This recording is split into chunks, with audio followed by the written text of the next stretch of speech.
جب فتح ہوتے ہیں حضرت سعد بن ابی وقاص بلاتے ہیں شام جاتے ہیں تو حضرت عمر کہتے ہیں شام آئے یار سب سے پہلا کام یہ کر بلال کا تو پتہ کر. یہاں سنا ہے بلال حبشی کا مکان بھی کہیں نیڑے نیڑے ہے, پتہ تو کر. حضرت بلال حبشی حضرت سیدنا سعد کہنے لگے حضور بلا نہ لے. فرمایا نہیں, وہ مصطفیٰ کا غلام ہے تو میرا تو امام ہے, میں گھر ملنے جاؤں گا, گھر رحماؤ بینہم, کالے رنگ کے حبشی غلام سیدنا بلال حبشی کو ملنے گھر گئے اور جناب عمر جا کے بیٹھک میں انتظار کرنے لگے, گویا ڈرائنگ روم میں بیٹھے انتظار ہونے لگا. جناب سیدنا بلال آئے تو حضرت عمر اٹھ کے کھڑے ہوئے. ملک شام کے لوگوں نے یہ منظر عجیب دیکھا کہ جناب عمر فاروق ایک حبشی کے لیے کھڑے ہوئے, اور جب کھڑے ہوئے تو حضرت بلال کہنے لگے عمر بیٹھ جاؤ, یہ کیا کر رہے ہو؟ حضرت سیدنا عمر رو پڑے, کہنے لگے بلال تو حبشی پہلے تھا, جب سے رسول اللہ کا غلام بنا ہے ساری امت کا امام بن گیا, ساری امت کا تو امام بن گیا ہے جب سے تو نبی پاک صلی اللہ تعالی علیہ وسلم کا غلام بن. بھائی یاد رکھے جب اشداء علی الکفار کی بات تھی تو اپنے سگے قتل ہو گئے, اور جب رحماء بینہم کی بات تھی تو پھر یہ نہیں دیکھا یہ حبشی ہے. توجہ ہے میری بات پر؟ جاگ رہے نا آپ لوگ, ادھر دیکھیں. پھر یہ نہیں دیکھا کہ یہ حبشی ہے, یہ رومی ہے, یہ کون ہے, پھر یہ دیکھا کہ یہ رسول اللہ کا غلام ہے صلی اللہ ہو. ہمارے ہاں تو نفرتیں پھیل گئی ہو, او بس کرو جی بنگالیوں سے جان چھڑاؤ, او بس کرو جی فلانے سے, او بس کر یار, رہن سہن اپنا اپنا ہوتا ہے, لیکن مسلمان جس طرح کا بھی ہو اس کے ساتھ نفرت کرنے کی اجازت نہیں ہے. پہلی بات اشداء علی الکفار, دوسری بات رحماء بین. اب تیسری بات ہے تراہم رکعا سجدا یبتغون فضلا من اللہ ورضوانا. میں نے شروع میں بات کی تھی نا کہ اگر خانہ کعبہ میں 40-50 لاکھ حاجی مل کے دعائی مانگ لیتا, دعائی مانگ لیتا مل کے تو کمال ہو جاتا. حضرت ابو بکر صدیق رضی اللہ تعالیٰ عنہ سے کسی نے پوچھا تھا بدر میں فتح کیسے ہوئی؟ اب بھی مسلمان کہتے ہیں نہیں جی کیسے لڑیں گے جی, ہمیں اپنا بڑا مسئلہ ہے. یہ کمزور لوگوں کی باتیں, کمزور جو خدا والے ہوتے ہیں ان کی یہ سوچ نہیں ہوتی. یہ آرزو کرم اور میں آپ سے کروں, یہ بھیک اس کو جی دیے جس کا خدا نہ ہو. یہ کمزور لوگ ہیں جو کہتے ہیں نہیں کیسے ہوگا, کس طرح ہوگا, جن کو پتا ہو کہ ہماری غیبی طاقت ہے. ہماری حضرت ابو بکر صدیق رضی اللہ تعالیٰ پوچھا جناب بدر میں کیسے جیت گئے؟ تلواریں زیادہ تھی, نیزے زیادہ تھے, یا آپ کو جاسوسی زیادہ تھی, پتہ زیادہ تھا کہ یوں قابو آئیں گے کافر؟ ابو بکر صدیق فرمانے لگے نہ نیزوں سے جیتے نہ تلواروں سے جیتے, ہم جو بدر میں جیتے ہیں تو مصطفیٰ کی نمازوں سے جیتے ہیں. ہمیں جو بدر میں کامیابی ملی تو رسول اللہ کی دعاؤں کی برکت سے ملی. فرمانے لگے کافر ساری رات شرابیں پیتے رہے, ساری رات وہ ناچ گانے میں مصروف رہے, اور میں حضور کے خیمے میں موجود تھا, نبی پاک ساری رات نماز پڑھتے رہے, ساری رات حضور نماز پڑھتے رہے, ساری رات اللہ سے دعا کرتے رہے.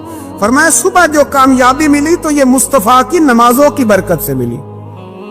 ایک بزرگ کی میں بات سن رہا تھا, وہ کہہ رہے تھے اب نمازیں عبادتیں ریاضتیں بعد میں کرنا, پہلے جہاد کرو. کہہ رہے تھے اب نکل کر خانقاہوں سے ادا کر رسم شبیری, عبادتیں ریاضتیں تلاوتیں درود بعد میں ہوگا, پہلے جہاد. تو میں نے کہا صاحب عبادتیں تلاوتیں درود ہو کہاں رہا ہے, پہلے وہ جگہ تو بتائیں. خانقاہوں پہ تو عرس ہو رہا ہے, سال کے بعد ڈھول لگ رہا ہے. وہ جو زمانہ تھا نا کہ خانقاہ شریف پہ شام تک قرآن مجید ختم ہوگا, فجر کے بعد 50,000 درود پڑھا جائے گا, وہاں لوگ آئے ہیں تو وہاں ذکر کرتے کرتے لوگ اس قدر مست ہوئے کہ انہیں ہوش ہی نہیں کہاں کہ کہاں گئے. وہ تو دور ختم ہو گیا. اب کہاں ہے خانقاہ میں؟ اب تو نظر نیاز رہ گئی, ختم شریف رہ گیا, عرس پاک رہ گیا, باقی تو معاملہ ختم ہے. وہ کہاں گیا معاملہ سارا؟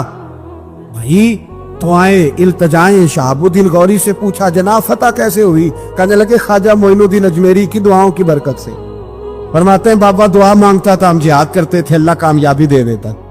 بھائی وہ عبادت, وہ ریاضت, وہ مسلمان جو رات کو اپنے رب کو منا لیا کرتا تھا, وہ اپنی عبادت کے زور پر اللہ تبارک و تعالیٰ کی بارگاہ میں آہو زاری. حضور نے فرمایا الدعاء صلاح المومن, دعا مومن کا ہتھیار ہے. دعا مومن کا, بول کے بتانا ہے, دعا مومن کا. فرمایا مومن یہ ہتھیار چلا سکتا ہے, یہ ہتھیار کافر کے پاس موجود حضرت زید بن حارثہ رضی اللہ تعالیٰ عنہ کو نہ پکڑ کے کچھ کافر ان کو پکڑ کے لے گئے تو ایک درخت کے ساتھ باندھ لیا، کہنے لگے تمہیں قتل کریں گے، حضور کے صحابی ہیں رضی اللہ تعالیٰ۔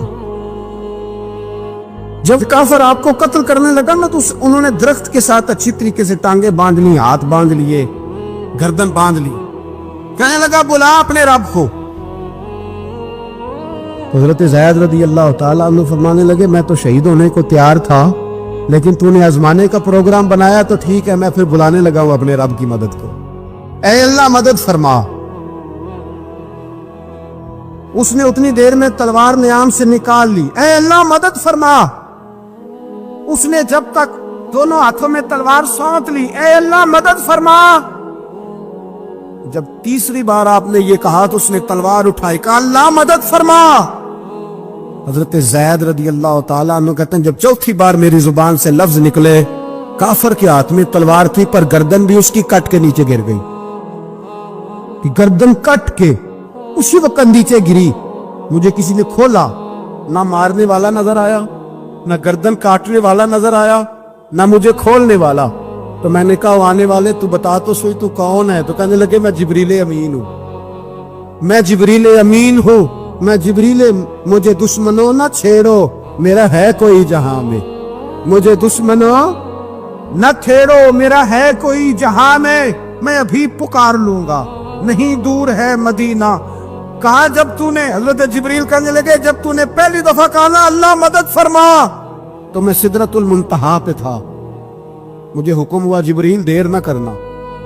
فرماتے ہیں جب دوسری دفعہ تو نے کہا نا اللہ مدد فرما تو میں 7ویں آسمان پہ تھا، اور جب تیسری دفعہ کہا مدد فرما تو میں پہلے آسمان پہ تھا، اور فرمایا جب تو نے کہا چوتھی دفعہ اللہ مدد فرما تو میں تیرے سرانے کھڑا تھا، میں تیرے سرانے۔ تو بھائی اب تو اجتماعی دعا بھی نہیں رہی ہماری، اب تو یہ والا سوتا بھی، دیکھو اکبر الآبادی نے کہا تھا مصیبت میں بھی اب یاد خدا ہم کو نہیں آتی، دعا منہ سے نہ نکلی جیبوں سے عرضیاں نکلی۔ اب بھی ہم کہتے ہیں کریں گے بات، سفیر کو بلائیں گے، ہم نے کہا ہے اس کو تو مان جائے گا وہ آپ کی بات؟ وہ بچے کاٹ رہا ہے تو اس کو گھر بلا رہا ہے۔ ابھی تک ایک اتنا سا سٹینڈ کہ ان کا جو دفتر ہے سفارت خانہ وہ بند کر دیا جائے، اتنی بھی توفیق نہیں ہوئی۔ کہتے ہیں ٹھیک ہے شور شروع ہو رہا ہے بس چپ کر دیں گے سارے۔ خدا را خواب غفلت سے اٹھو، بیداری حاصل کرو، اور کچھ نہیں ہو سکتا تو کھل کے دعا تو مانگو، ان کے لیے دعا تو مانگو۔ اللہ بڑا کریم ہے، وہ جب مدد کرنے پہ آتا ہے تو پھر بڑے بڑے کافروں کے مقابلے میں اپنے بندوں کی مدد فرماتا ہے۔